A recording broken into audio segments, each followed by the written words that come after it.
All right. Looks like we are live. How's it going, everybody? I just got off an interview with Tony Perkins on Washington Watch. So I'll be putting up a link to that at some point here very shortly. I want to make sure that I'm visible. So do me a favor and post where you're coming in from. Where are you watching from? And if you have questions, put them up in the chat.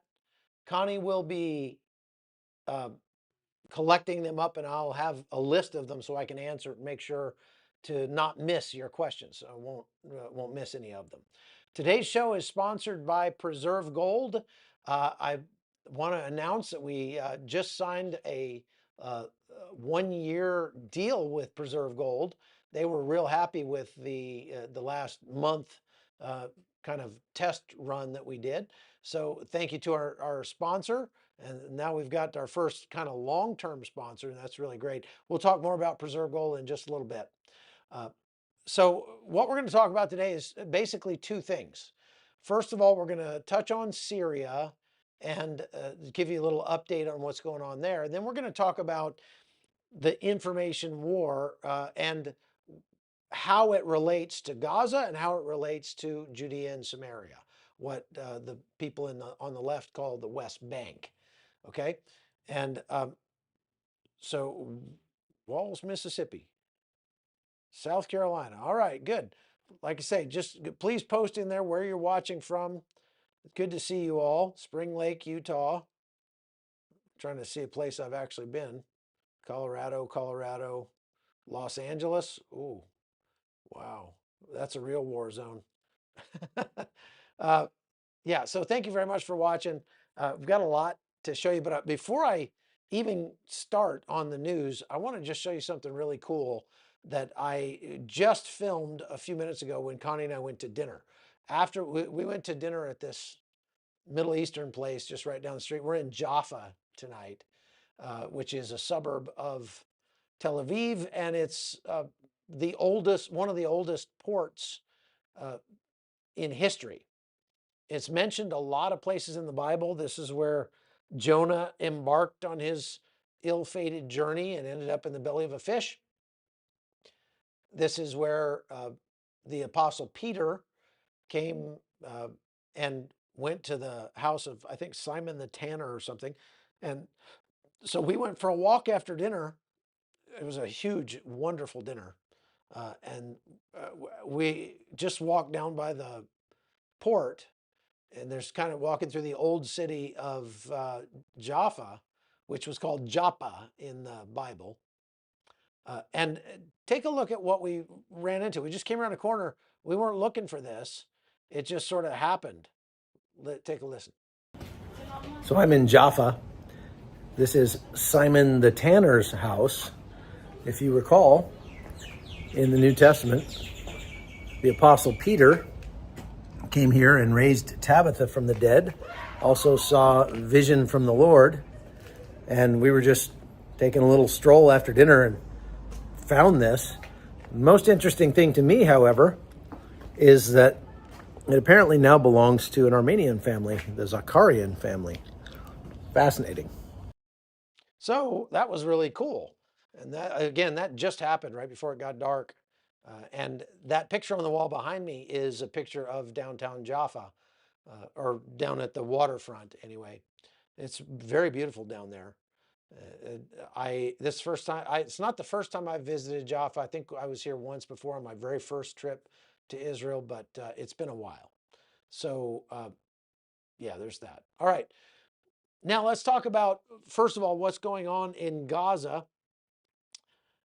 The IDF today started a new offensive into Gaza. And, we're going to take a look at the map here in a minute. And they're going into a place called Deir al-Balah. And Deir al-Balah is one of the places in Gaza that the IDF has never been.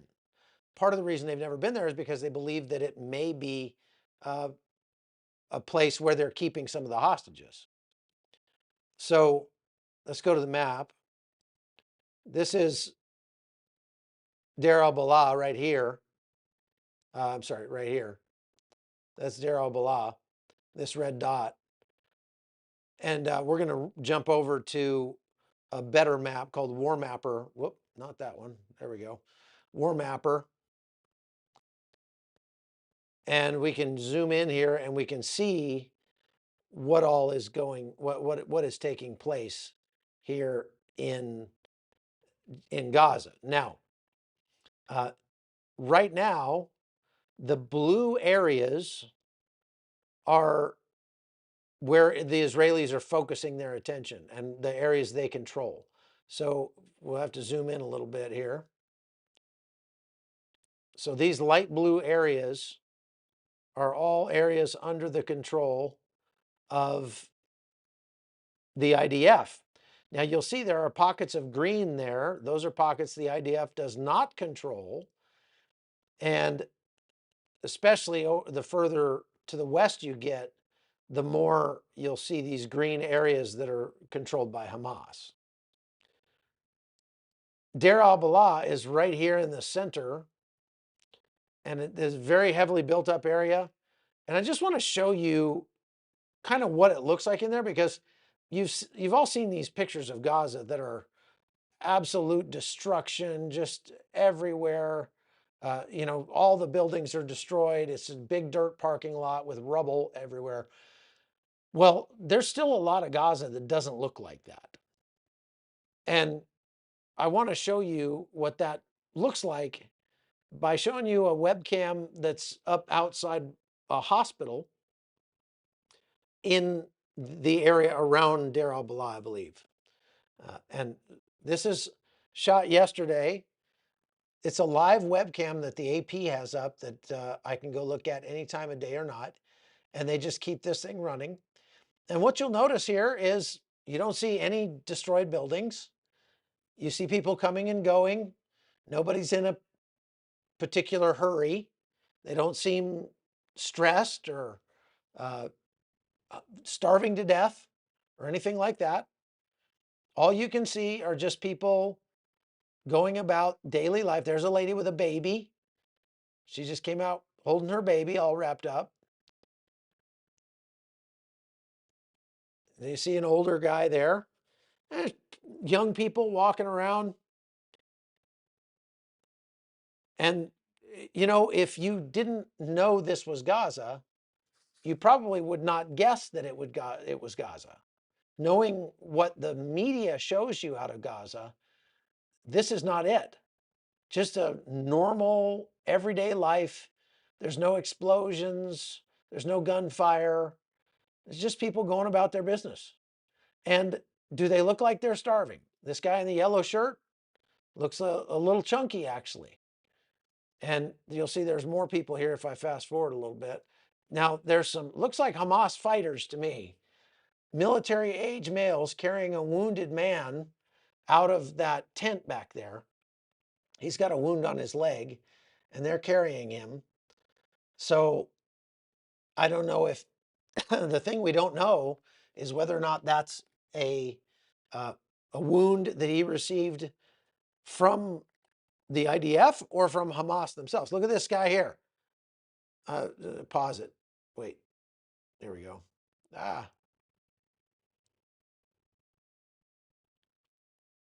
I'm trying to pause it right at the end and it won't pause right at the end. Okay, I want you to see this guy. Let's see, he comes from the left of the screen here. He's walking together with a guy in the striped shirt. Look at the guy in the purple shirt there. Does that guy look like he's starving? He doesn't look starving to me. So look, I'm not disputing the fact that there's suffering in Gaza. There certainly is. I'm not even disputing the fact that there are people who are hungry in Gaza. There certainly are, but that has much more to do with a failure of Hamas and the other world bodies, United Nations, UNHCR, World Food Program, and all that sort of thing, of distributing the food than it is for Israel allowing the food in. Israel, in the last several months, has allowed 4,400 trucks of aid into Gaza. Right now, as we speak, there are 800 truckloads of aid inside Gaza in a holding pen on the Palestinian side, inside Gaza. They've already passed through all the checkpoints. They've passed through the Kerem Shalom crossing, and they're in a parking lot in Gaza, and they have yet to be distributed. Now, 800 truckloads, if you do the math, comes out to about 40 million meals. That's enough meals to feed everybody in Gaza 3 meals a day for, I don't know, like 9 days or something. So there's there's no shortage of food in Gaza. Actually, if you add up the number of truckloads of aid that have been shipped into Gaza since the war started, and then parse that out into how many meals that comes up to, the Israelis, since the beginning of the war, have allowed enough food into Gaza, over 95 million tons of food. They've allowed enough food into Gaza to feed everybody in Gaza 3 meals a day for 717 days, according to my calculations. 717 days.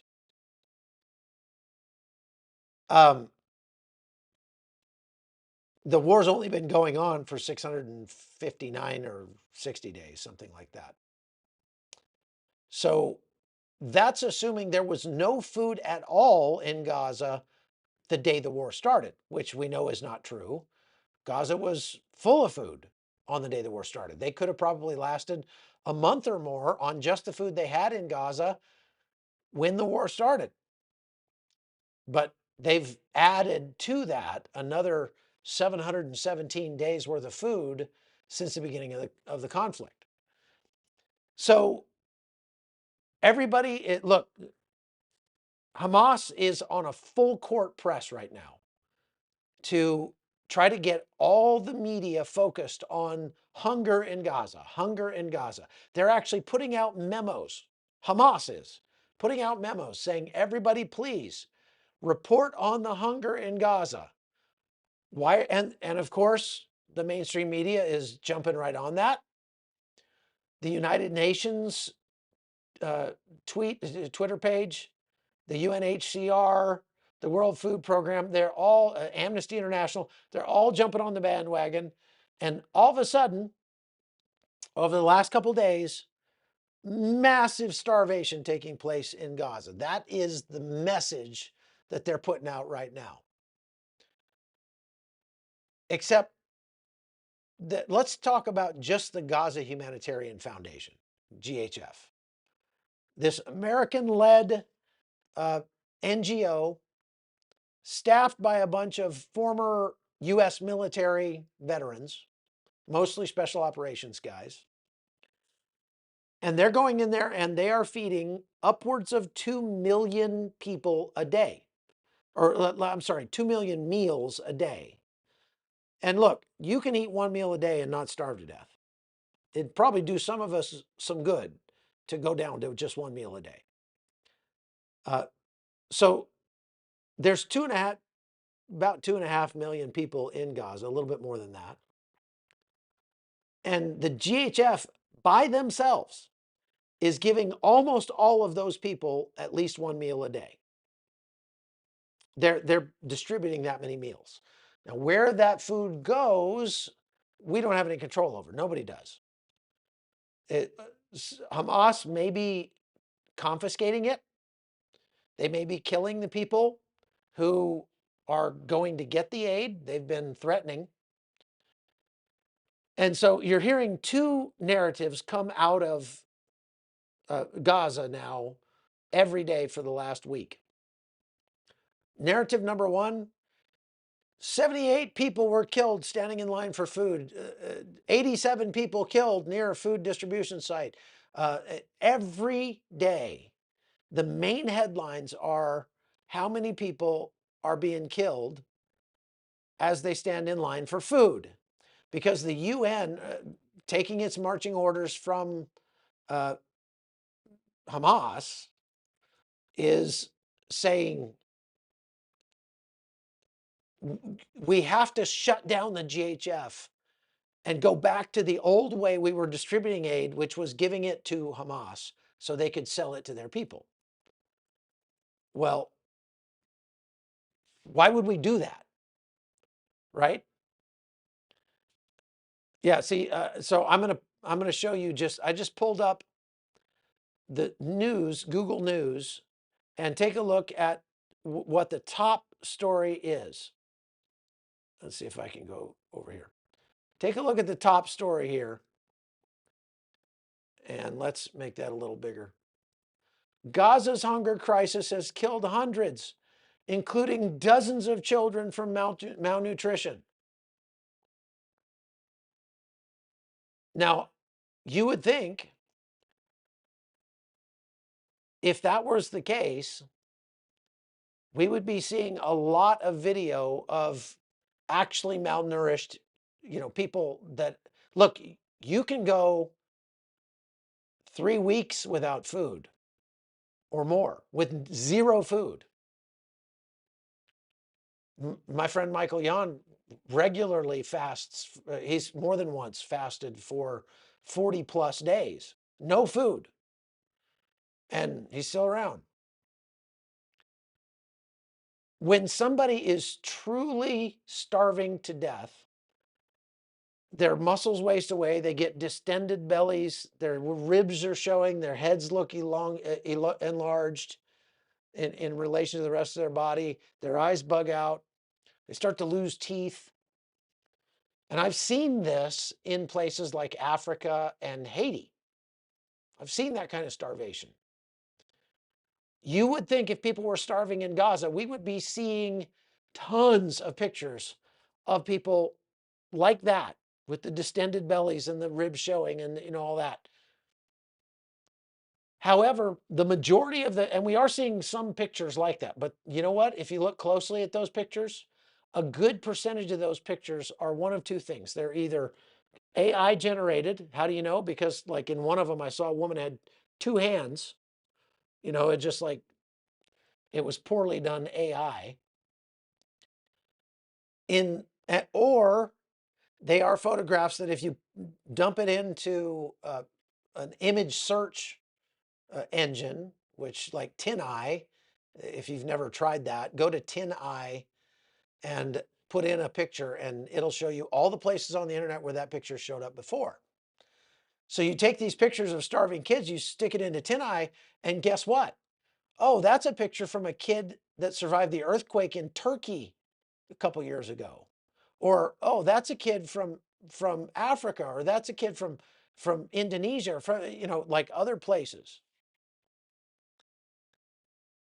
If there was really people starving to death, like a lot of people starving to death in Gaza, there would be photos of these people looking starving everywhere. They wouldn't need to make them up with AI. They wouldn't need to steal them from older crises. But that's not what we're seeing. So, because Hamas is putting it out to its minions, this is the narrative right now. We're all starving. Why are they doing that? Well, they're trying to pressure Israel into accepting some of Hamas's conditions for a ceasefire. Most notably being Israel has to completely pull out of Gaza, all of its troops forever. And that's just not going to happen. Mom, I'm drinking your orange juice here. Just a second. I got to get me a drink here. Get my water. Got to love YouTube Live. Okay, so they are putting out the word to all their people. This is the narrative. We're all starving in Gaza. But like I said, Israel is allowing plenty of food, hundreds of truckloads every day, into Gaza. And there are 800 truckloads of food sitting in Gaza right now that are not being distributed. Who's responsible for distributing that food? Not GHF. They have their own system. This is over and above what GHF is giving out. And the United Nations or the World Food Program are the ones that should be distributing that aid, but they're saying we can't distribute that aid because it's too dangerous. So let me get this straight. All you would have to do is open the gate to the parking lot and let everybody know there's 800 truckloads of food in that parking lot. It would be picked clean in minutes. Those people would charge over there and just go through those things with a fine-tooth comb. They take every grain of rice off those trucks. But the World Food Program and UNHCR are sitting on that food. Why? Their excuse is, oh, it's too dangerous. You mean it's more dangerous now than it was when you were delivering food before GHF took over? I wouldn't say it's any more dangerous now than it was then. It was probably more dangerous then because the IDF had much less control over the whole of Gaza than they do now. So it's a lame excuse, but if you read between the lines a little bit, what it shows you is it's very likely that the World Food Program and UNHCR and Hamas are all in lockstep. They're all working hand in hand, not to feed the people of Gaza. That's their secondary concern, to put pressure on Israel to lose the war. That's what they're doing. Okay? Now, I want to show you this because, let me see here if I got this one right. This is, so you saw this, 80 people were killed waiting in line for food. And they always put it that way. If you look closely at those articles, some of the time they try to blame it on GHF. But GHF is smart. They've got cameras everywhere around their distribution sites. And so after about 5 times of news agencies like the AP, like Reuters, coming out and saying 73 people were killed at a GHF food distribution yesterday, and the GHF goes, oh, really? Here's the footage from our distribution yesterday. Show us where the firefight was. And there wasn't one. And so after getting taken in, that's really, I mean, AP is getting this information from people inside Gaza, what they're called stringers, right? Stringers are just people that aren't really journalists, but they can get into areas because they live there that journalists can't go. So you send a stringer in there and say, here's a camera, go film some stuff for me, bring it back out, tell me what's going on. And that way I don't have to risk my neck to go in there and get it myself. And then they pay them a little money. Well, these are Palestinians. So Palestinians come out and say, oh, they killed 78 people, whatever. And the AP dutifully runs with that and prints it, and it goes out all the mainstream media. Oh, Israel killed another 80 people. Well, after GHF puts the video out and shows that they were lying, they're starting to look pretty bad. So now the way they're writing their articles is more like, on the way to a distribution, there was so much chaos that a bunch of people got killed near IDF positions by gunfire, something like that. What they're not telling you is if there was any gunfire, it probably came from Hamas. And Hamas is killing its own people. There's not much debate about that because they film it. Hamas does kill their own people. So it's not a stretch to think that Hamas goes, we need a few people to die getting aid today. And so they send some guys out, they shoot a few people. Those people get rushed to the, morgues and the hospitals. And, oh gosh, look, Israel shot these people. Well, now Israel is starting to film what they're doing as well. So take a look at this video from Gaza. This is in the spot at the time when the AP and Reuters were reporting that the IDF had shot and killed like 73 people.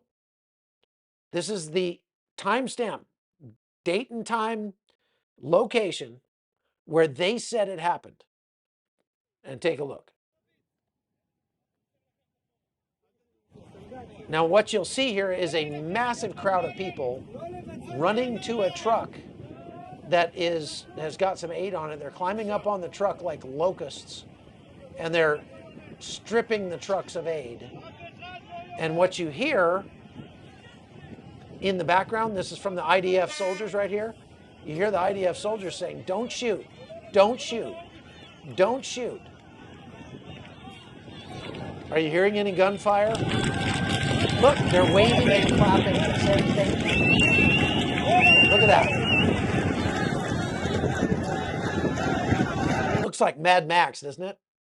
Looks like something out of a Mad Max movie. It's like, whoa, that's insane. But what it shows is that no, Israel is not shooting civilians. There's absolutely no benefit for Hamas to do that. I mean, I'm sorry, for the IDF to do that. There certainly is a benefit for Hamas to do it.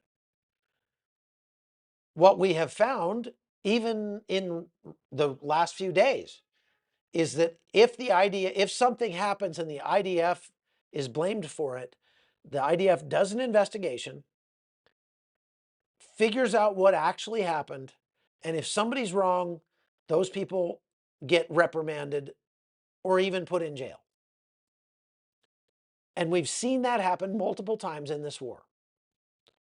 It just happened with this Catholic church that was struck in Gaza last week. It was not targeted by the IDF. It wasn't a missile. The IDF was engaged in a firefight with Hamas, who was shooting at them from a spot near the church. One of the tank rounds that the IDF shot, when it hit something, the round fractured, and shrapnel from that round went and hit the church. And unfortunately, there were some people that were outside the church who caught some of that shrapnel and were killed. 3 people died. But that's what you call collateral damage. That's all. It was just collateral damage. But Israel, look, collateral damage is going to happen in war. Always does. What matters is what is done about it. And Israel looked into it, investigated it, figured out the truth of what happened, changed their rules of engagement or policies as necessary to make sure it wouldn't happen again. And they apologized. That's exactly what you would expect from a moral, just country or state fighting a war of survival. Okay, folks, I just wanted to talk about Preserve Gold for a minute because, as I said, they're sponsoring this podcast, and Preserve Gold they're a great group of people. If you have a 401k or an IRA or something like that, and you are nearing retirement age, within 5 years of retirement age, you need to be thinking about moving some of your assets out of stocks and into things that are a little less volatile. And gold fits the bill perfectly for that. I was a stockbroker for 10 years. Many of you might not know that. And I sold retirement plans to people all the time. And that was kind of a hard and fast rule. If you're within 5 years of retirement, you need to start diversifying away from volatile assets. Maybe not everything, but at least some things. Well, Preserve Gold makes it easy for you to do that. You can get a free wealth guide by going to preservegold.com/hotzone. And you can also text 5050. No, I've texted the word Chuck to 50505. And if you do that, they will send you a free wealth guide. And actually, if you roll over your 401k or IRA into gold, uh, they have a program where you can actually get up to $15,000 in free gold from them. So look, They don't have a lot of hidden fees. They're going to tell you if it's right for you, and if it's not, they're going to say so. And these are people you can trust. I trust them, and you should too. So thank you to Preserve Gold for our being our sponsor. Okay, now let's move on to the next item on the agenda as far as information warfare goes. Do we have a bunch of questions? All right, okay. Um, so here's another media narrative that you're hearing a lot in the news lately, and I'm sure some of you have heard these stories. Uh, we were told a couple weeks ago that a group of extremist Israeli settlers in Samaria, in a village called Taibe, which is a Christian Palestinian village in a B zone of Samaria, that these settlers went in and just arbitrarily set a church and a cemetery on fire. Now, I don't know how you really set a cemetery on fire, but apparently it was pretty dry. And there was some grainy video that came out showing the these Jewish citizens that are running around out there, young men, and there's some smoke and some flames, and you can't quite tell what's going on, but they're saying, yeah, this is these guys ransacking the church and destroying, desecrating the cemetery and setting everything on fire. And this caused international uproar. We even saw the Trump administration, asking about it. Yesterday, Ambassador Huckabee went out to Taipei to try to find out what was going on and just say, hey, it's not okay for anybody, Jewish or not, to be attacking Christians in Israel. And he's, of course, right about that. So that's not okay.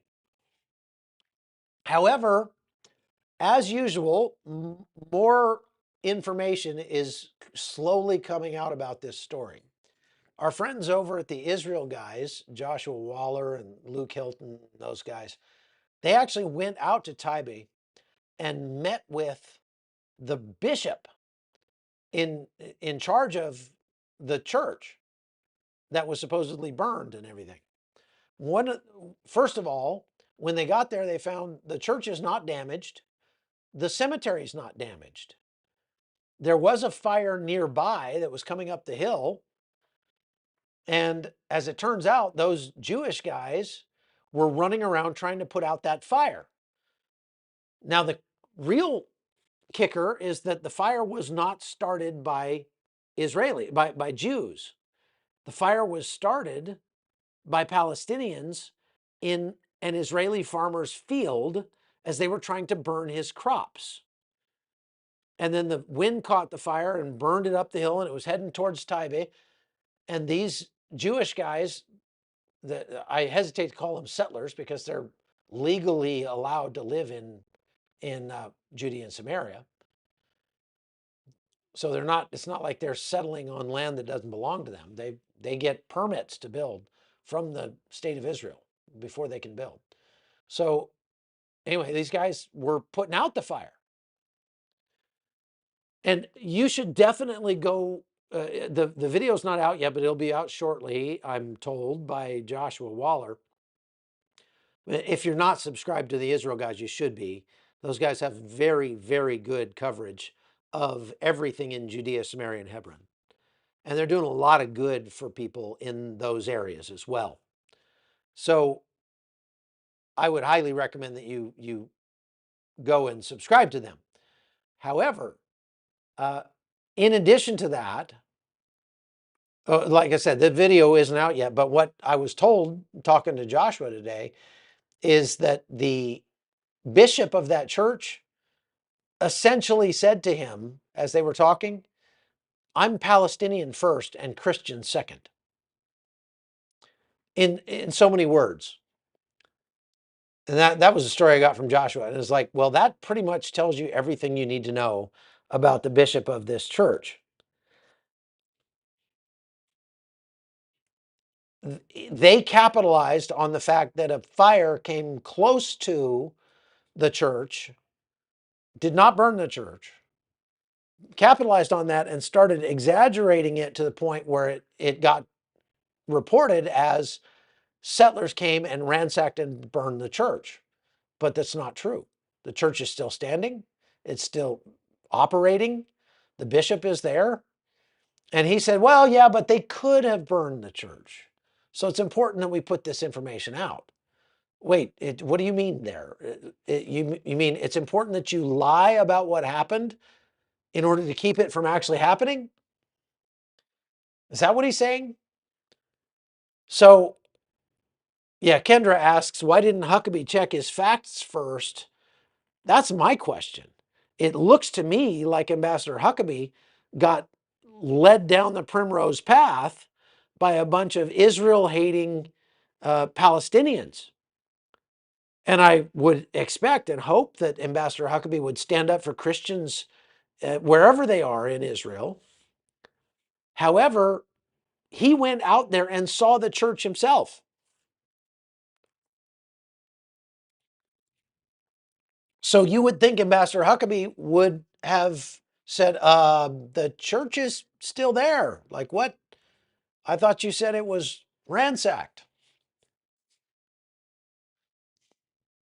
Now, suffice it to say, these kinds of stories come out all the time out of Judea and Samaria.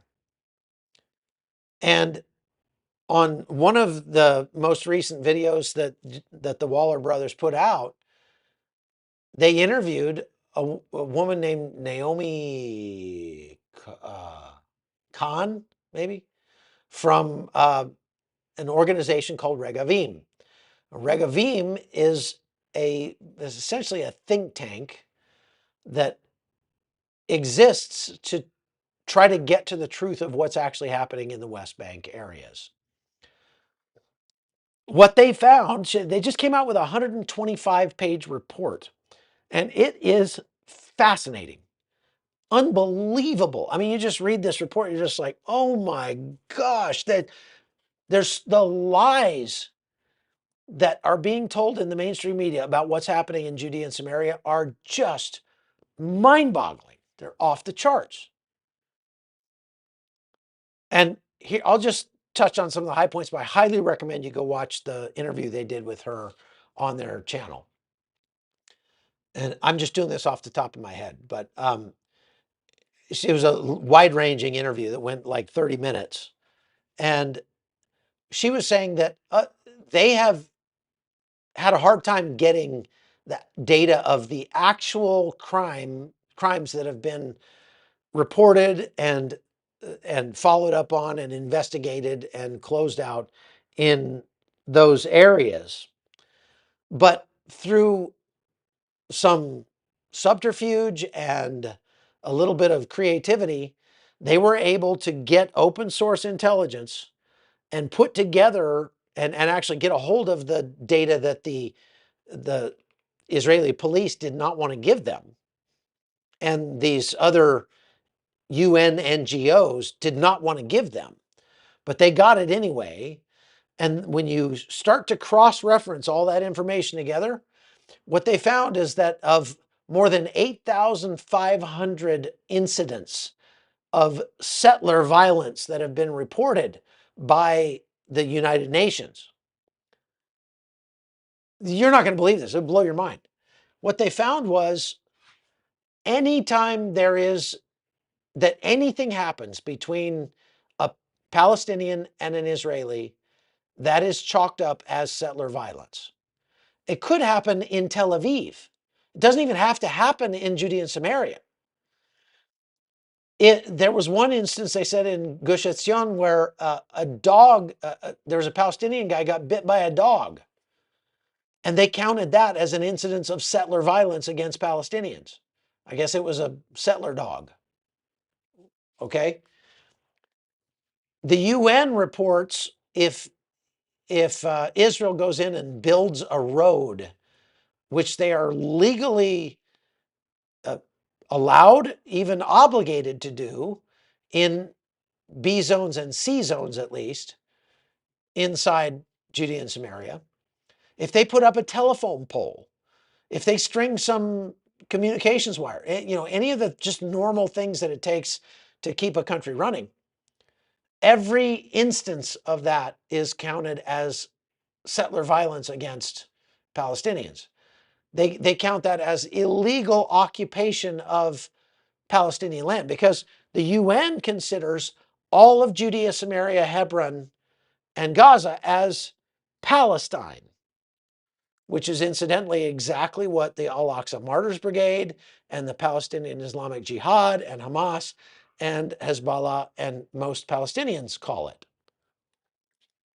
So there's no question as to what side the UN is on. We'll talk more about that when it comes to what happened in Syria. But it's unbelievable to me because, like this woman, Naomi, she said she herself 3 weeks ago was rear-ended by a Palestinian guy. She was stopped, not moving. And a Palestinian guy drove up and was on his phone and bam, ran right into the back of her, totaled her car. She had to have surgery on her hand. Like she was the one that got hurt. That gets chalked up as an incident of violence by Jewish settlers against Palestinians. That's how those things get reported. If you back all that data out and say, okay, that's ridiculous, we're not going to put up with those shenanigans, you know what you find?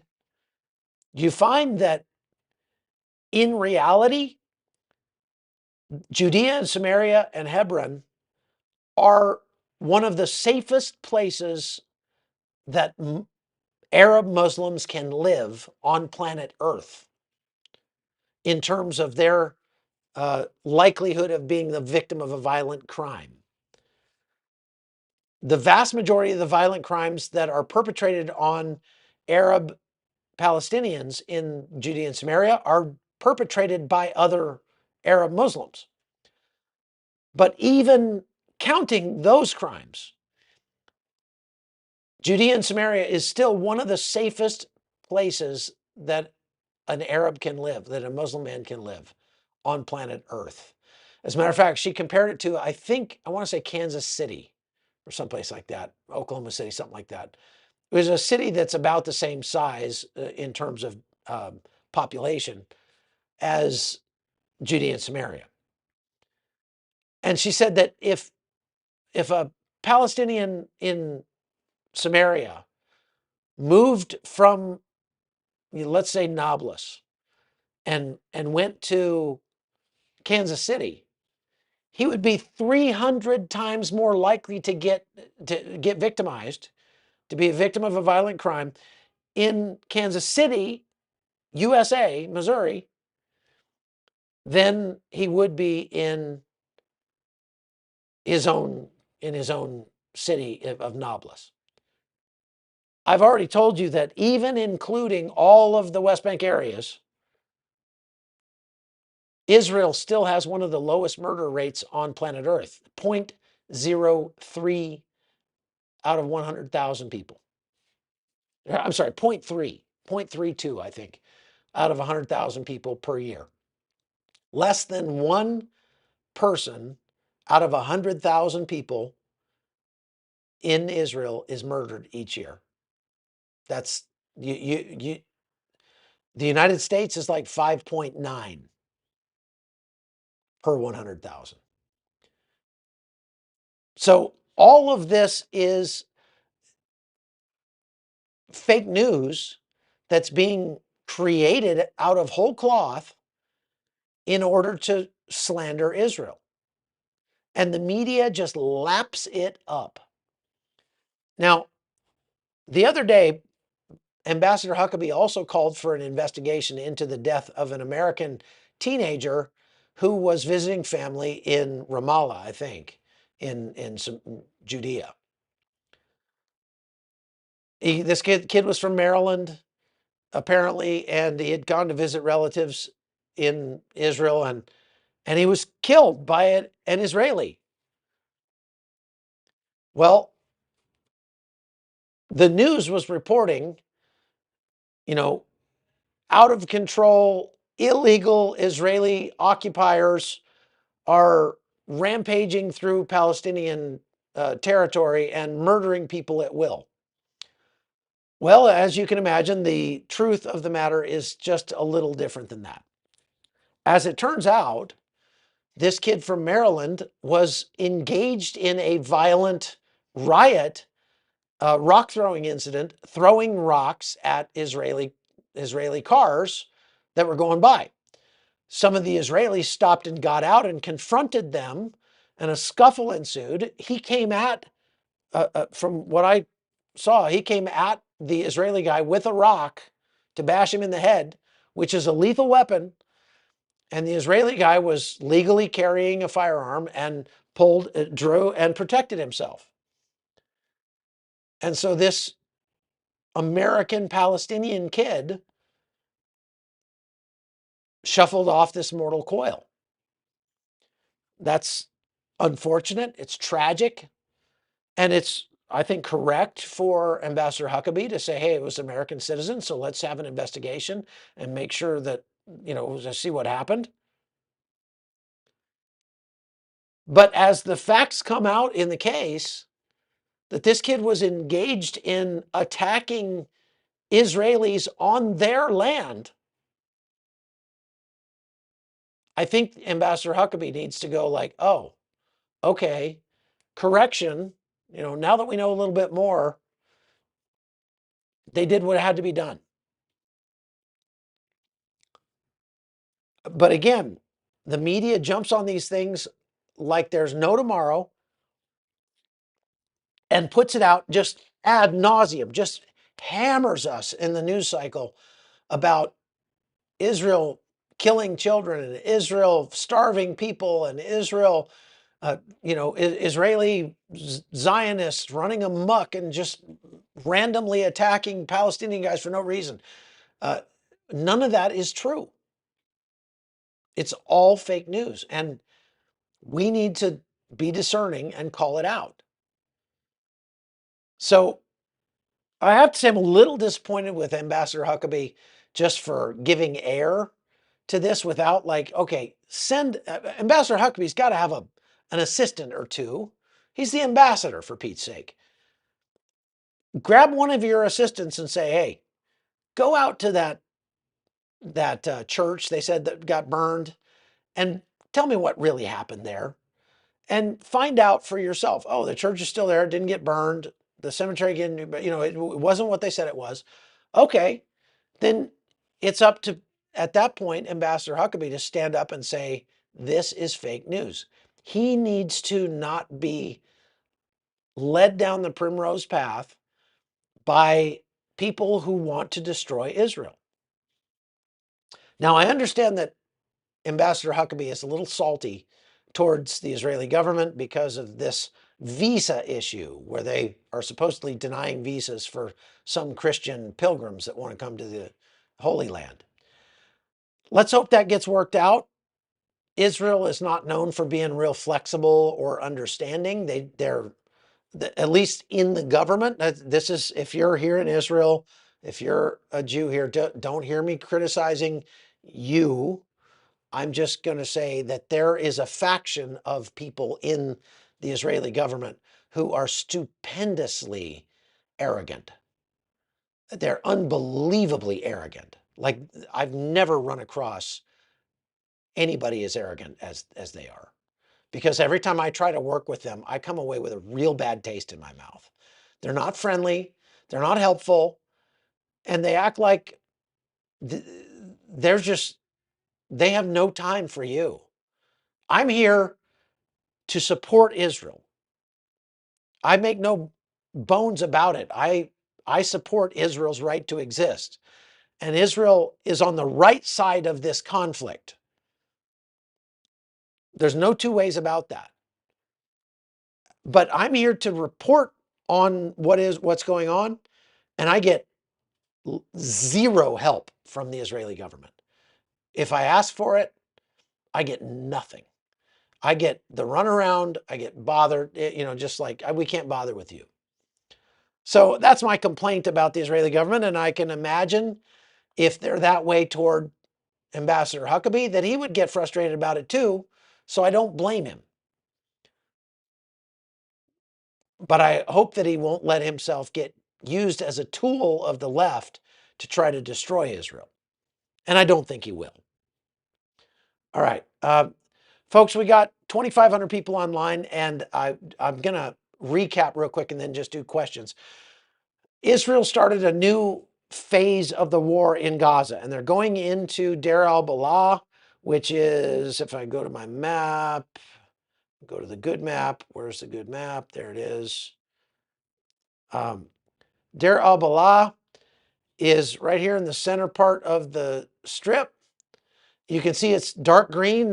This part is owned by Hamas, and the IDF has never been into this area during this war.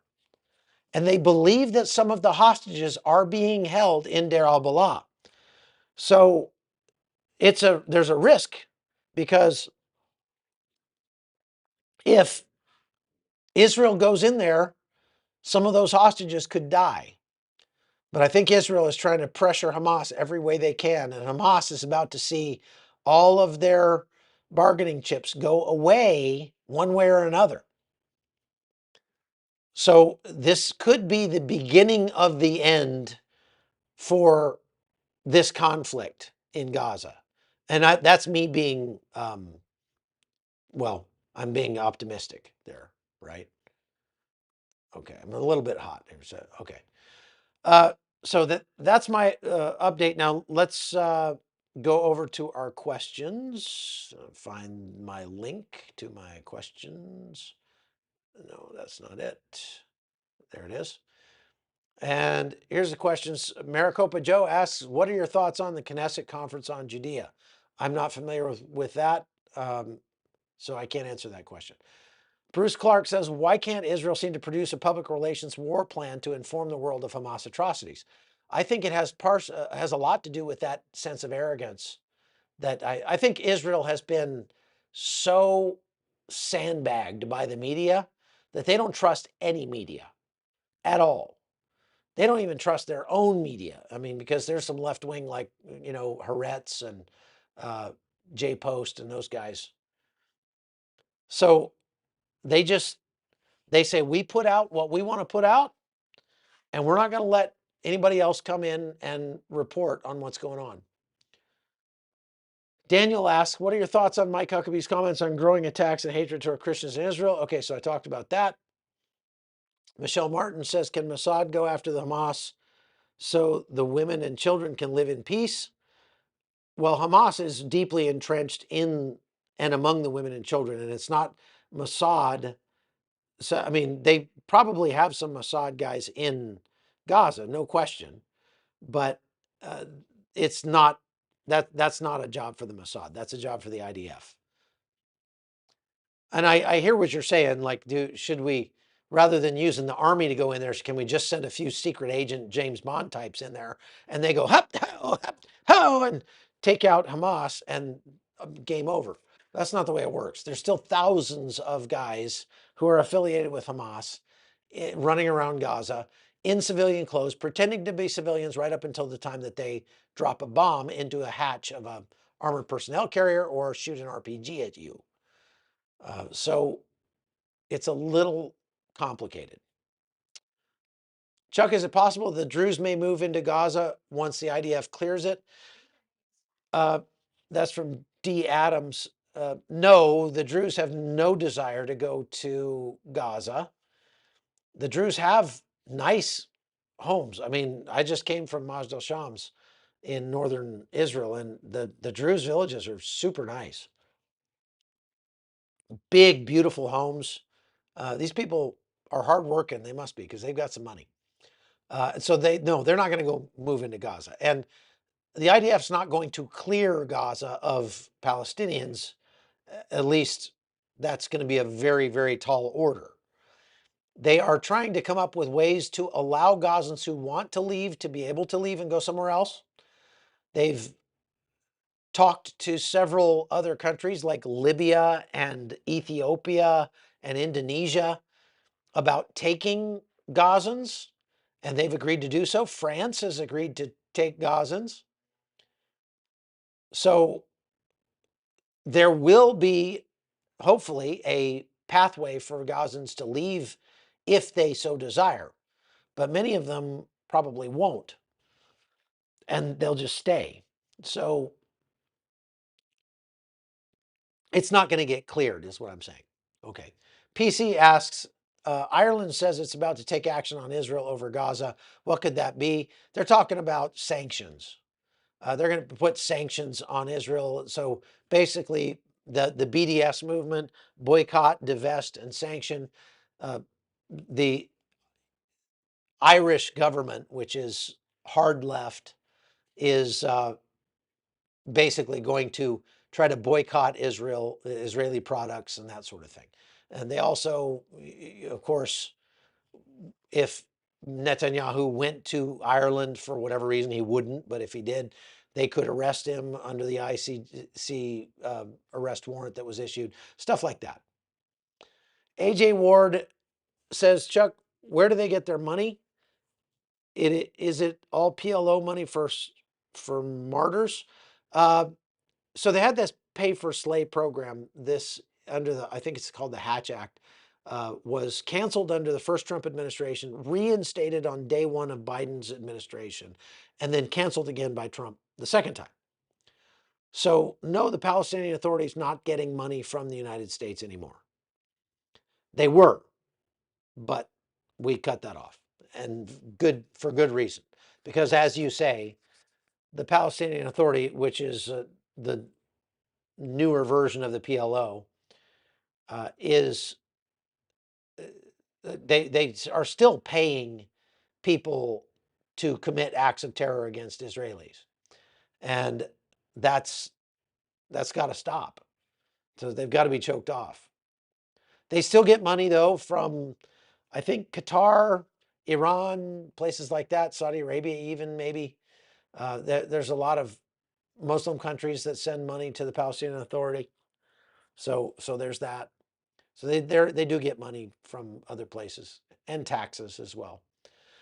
Is Israel really giving, Joyka asks, is Israel really giving Christian organizations a hard time about coming into Israel?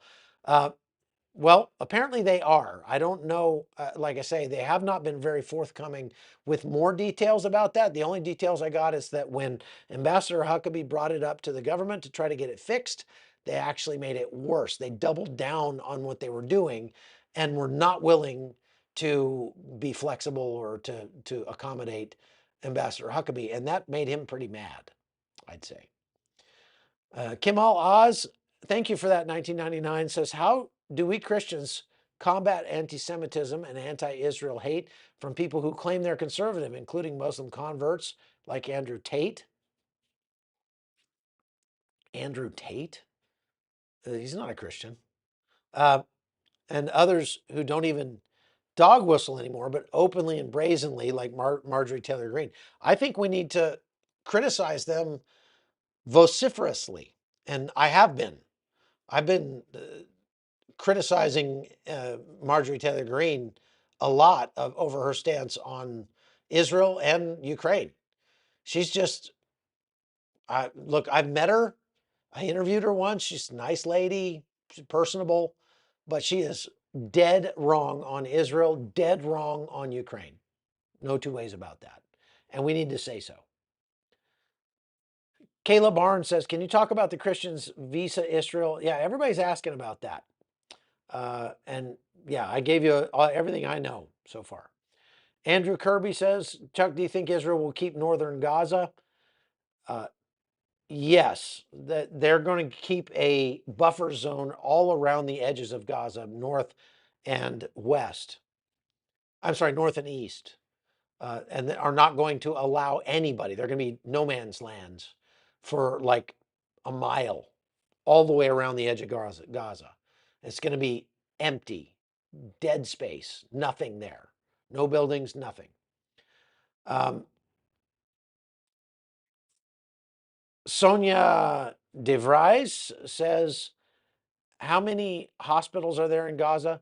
Now, I think there are seven, I don't know, 6 or 7 that are still operating.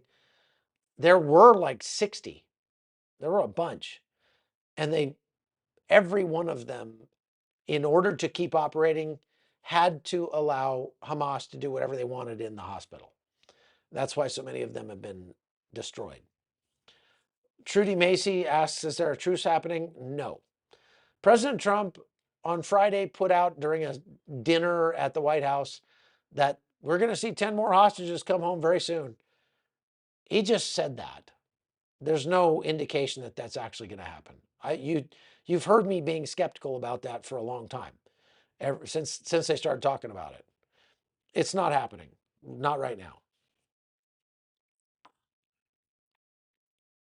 John Boy said, Huckabee saw the church before he claimed it had been destroyed. No, I think he claimed it was destroyed, then went out and saw it, and has not said much about it since he came back. Which, there you go. That's not good. I like Ambassador Huckabee a lot. He is a wonderful man. He's a great Christian, and he has a very good head on his shoulders. He would have been a better president than Donald Trump. I have no doubt about that. That's just my opinion, but I do think, I mean, he is truly submitted to God. But even people that we like and that are submitted to God can be wrong about things. I can be wrong about things. And so there you go. I think that he got swept up in the anger and vitriol, and the White House probably told him, hey, go figure that out. Go take care of that. Tell the Israelis to knock that off. It makes it difficult and complicated for the United States to back Israel up when stories like this come out. And they just need to get to the bottom of it. But I think there have been so many instances where this stuff has turned out to be fake that we just need to be more careful and discerning before we go off the handle and start criticizing Israel for whatever's happened. We need to say, no, let's give it 72 hours and figure out what's going on. Hendo in a Benzo says, it's extremely bizarre how you seem so worried about Israel support, not one bit about the regular Gazan civilians starving in the midst of all this. Thank you for bringing that up, Hendo.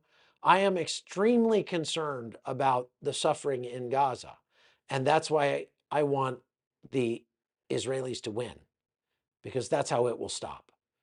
If the Israelis leave Gaza today, do you really think Hamas will not continue the suffering of its people? Before October 7th, the people in Gaza were suffering. They were living under a brutal regime of their government was a terrorist organization, terrorizing its own people. We know that for a fact because they've found videotapes in police stations all across Gaza of everyday Gazans getting brought in and tortured on camera.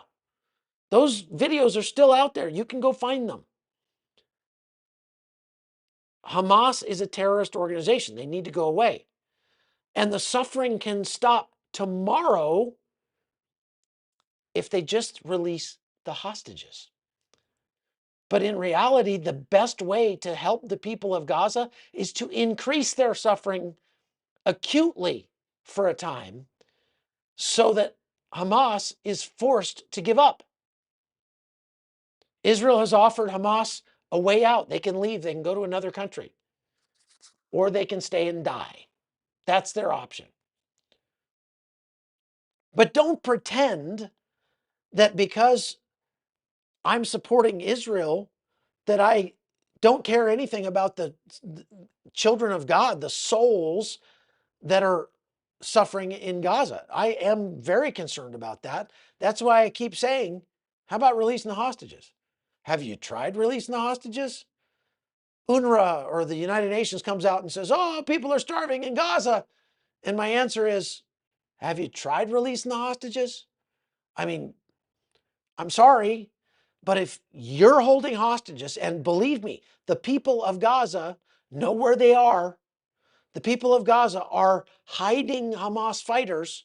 They're supporting Hamas in their midst. And I'm sorry, if you are supporting that terror group, then all that suffering is on you. It's not on Israel. So, Hendo and Benzo, get your head on straight. Josh Cohen says, if the U.S. stops helping Israel, will Israel be able to protect itself? Yes, they will. It'll be harder. Vivian Steck says, Chuck, don't you think the Gazans would be better off if they could go back to dropping humanitarian aid from the air instead of going to aid stations? No, that would be a very bad idea, although they're floating that idea again. No pun intended. Why? Because it's spectacularly expensive. It costs like $1,600 per meal to airdrop food into Gaza. And there were quite a few Gazans who got squashed by the pallets of food that were falling down and killed. Children get killed by these things. So no, it's not a good way to distribute aid. GHF, on the other hand, is distributing aid for about $1.50 a meal. That's pretty reasonable. And they're doing so effectively. They are getting 2 million meals a day into the hands of the people and not giving it to Hamas. Now, I just have to be truly frank with you here and say, even the GHF is prolonging this war and prolonging the suffering of the Gazan people. Because everything you do to help the Gazan people survive another day is making the war last longer. And if you ramped up the suffering to an acute level, to a very, very high level for a short period of time, the Gazans would not be able to go on. And they would be forced to capitulate. If you shut off water, power, electricity, medical supply, everything, and said, in 2 weeks, either all of you will be dead or we will have our hostages back, take your pick, then it would be over in 2 weeks. But nobody has the stomach to do that. Nobody has the intestinal fortitude to cause that kind of suffering anymore. We did back during, that's how we won World War II. Nagasaki and Hiroshima were ugly things, but they ended the war because they ramped up the suffering to an acute level and they got it over with. Everything you do to just keep them going, let them just barely survive, just makes it last longer. And it's worse for Israel. So I don't know why Israel keeps doing it.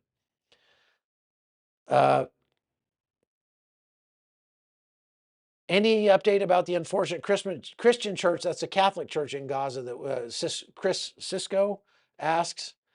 There were 3 that died, and the update is it was a complete, just a collateral damage. There was no intentionality to it at all. The cat lady asked, it feels like the latest fakes are pointed towards American and Christian sentiments and happens right when the serious situation is occurring. Coincidence? Looks engineered. Well, it is engineered for sure. The everybody's starving in Gaza meme, that is definitely engineered. There's no question about that.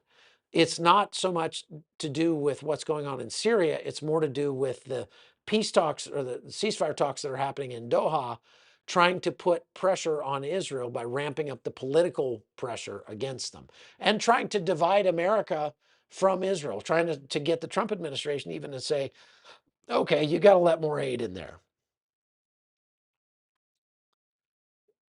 Jen Stormtrooper says, how about them hostages? Well, there's still 20 of them in there, and they're not coming out. Josh Cohen says, can Israel survive if the U.S. cuts all aid? Yes. It would be terrible, and it would be hard, but they could survive. Juice Jack says, my question is, are you losing empathy and sympathy all over? Why are you losing empathy and sympathy all over the world? I'm not sure what gives you that impression.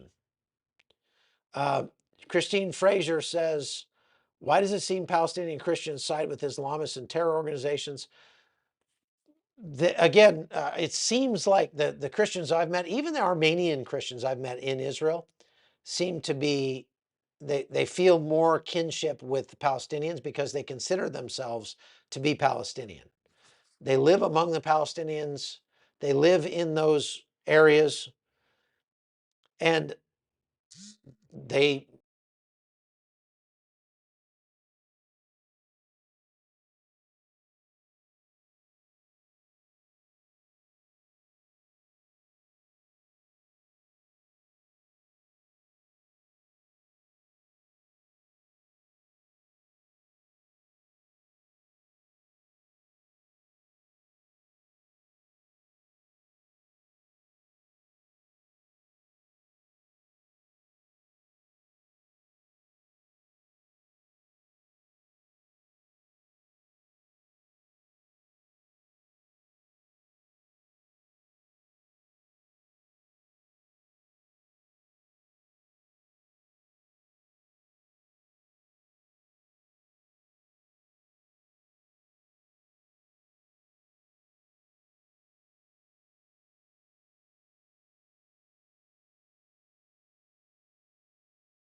how's that?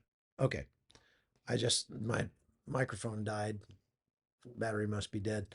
Um, so the the answer to that question is why don't you become tired of the media lies of what's going on in Israel?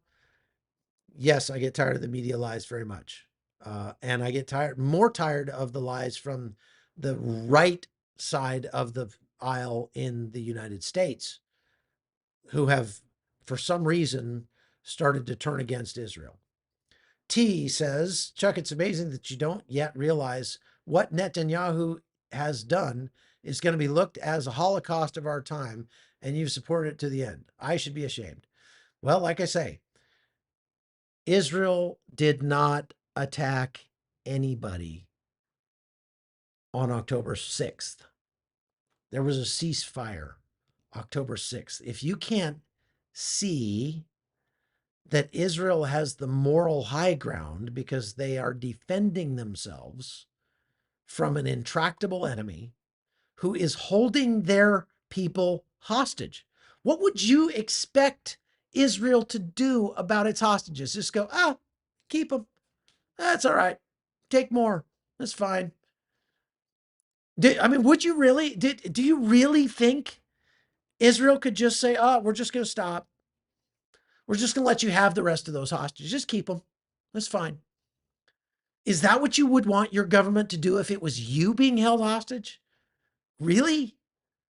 Are you so morally compromised that you see suffering and you can't discern who's the cause of that suffering? I'm just shocked that there are people out there that think like that. This is not a hard question.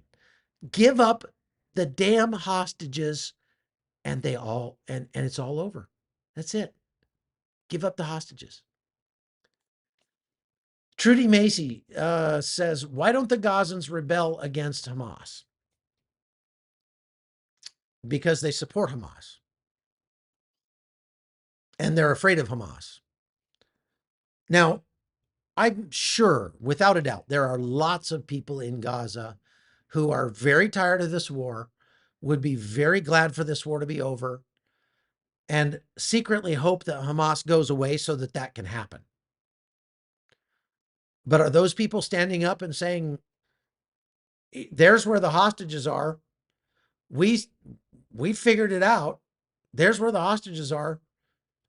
There's a $5 million reward out there for information leading to the recovery of the hostages. Nobody is taking that deal.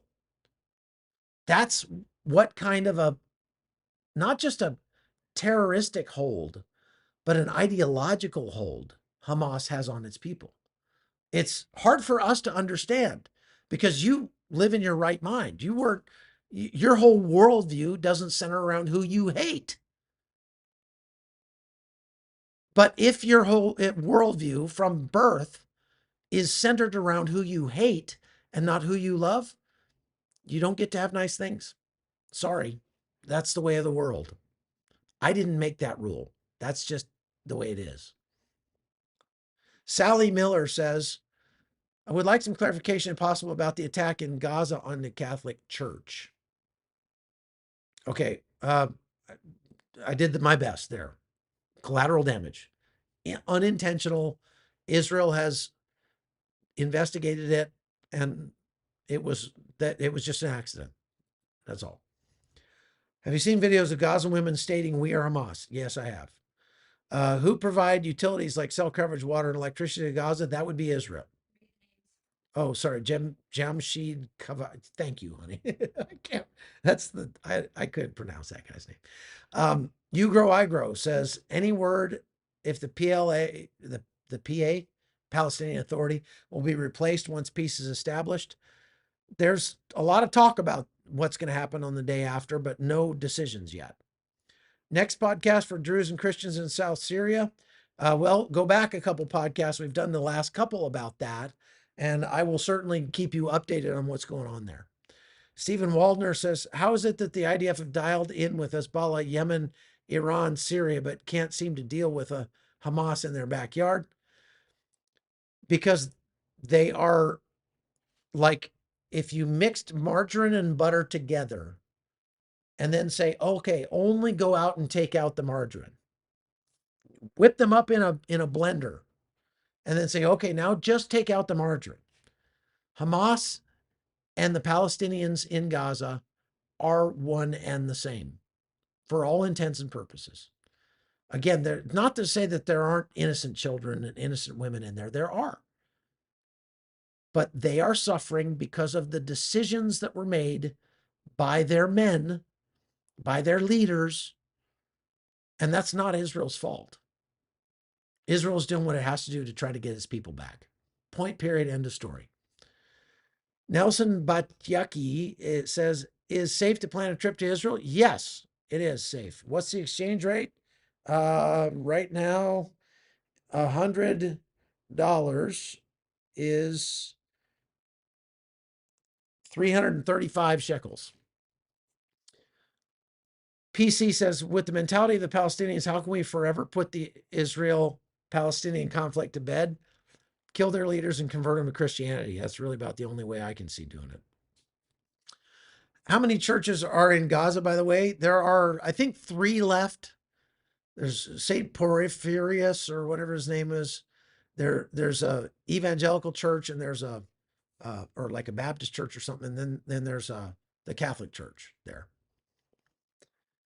Deborah Ruthven says, how do we know Hamas are not getting the aid that is being distributed by the AID? You talking about by GHF? Well, we don't know. All we know is that GHF is giving it directly to the people. What happens to it after that is anybody's guess.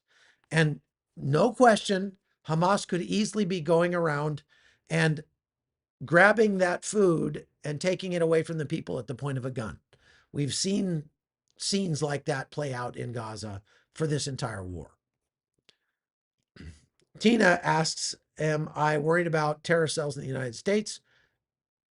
Yes, that's definitely a concern. SD Melcher says, will Christians in Syria get any help? Let's hope. Let's hope. The United States is not helping. We should be. I mean, I was there in March helping, but right now Israel's the only ones that are helping. You Grow, I Grow says, do you see a new ruling class coming to replace the Palestinian Authority once peace is established? Well, like I said, there's a lot of talk about that. We don't know. Alana says, what about Christians in Nazareth? They tend to side with Israel. Some do, some don't. Question, how is it that the IDF have dialed in with Hezbollah, Yemen, around Syria? Okay, we already got that one. Ursula says, what's your opinion about Tucker Carlson? He has gone over to the dark side. Tucker Carlson is, I don't know if they've just bought him off or what, but he's on the wrong side of these things, both Ukraine and Israel. David Blaze says, are you worried that Trump will turn face and go against Israel to please the world leaders he admires? Let's hope not. I don't think he will. Matt Fox says, how are people in Gaza paying for their daily expenses? Most of it is barter at this point. But I even saw that there's one guy that in Gaza, there's an article out. I think it was on Jerusalem Post yesterday. There's a guy in Gaza that built an Airbnb that looks like an airplane, a jet airplane in Gaza. And he's renting a room, like a hotel room on Airbnb in Gaza. Okay, so I get, there's still people doing business there. Iron Clay, can you go to Bethlehem? Maybe at some point. I've been there before, but I haven't been there lately. Did you talk about the Druze? A little, and I'm out of time, so I'm not going to talk about it more. Daniel says, "Do you think the Catholic Church in Gaza is supporting Hamas?" I don't. I only to the extent that they are forced to, probably. Kim Bauer says, understand you're trying to defend and give information regarding propaganda in the news. Could you please get to the point? Tell me about the idea of operations in Gaza and how that's moving. Well, go back and watch. I talked about it twice. So there you go. You can rewind these things, by the way. I didn't know if you knew that. All right, folks, that's all I got for today. Please like and subscribe to the podcast. Make sure that you're subscribed here on YouTube and over at chuckholton.com. We put a lot of extra content up over there, stuff I can't show you on YouTube. And be sure to visit our sponsor, Preserve Gold. So thank you very much for watching. I appreciate all of you. And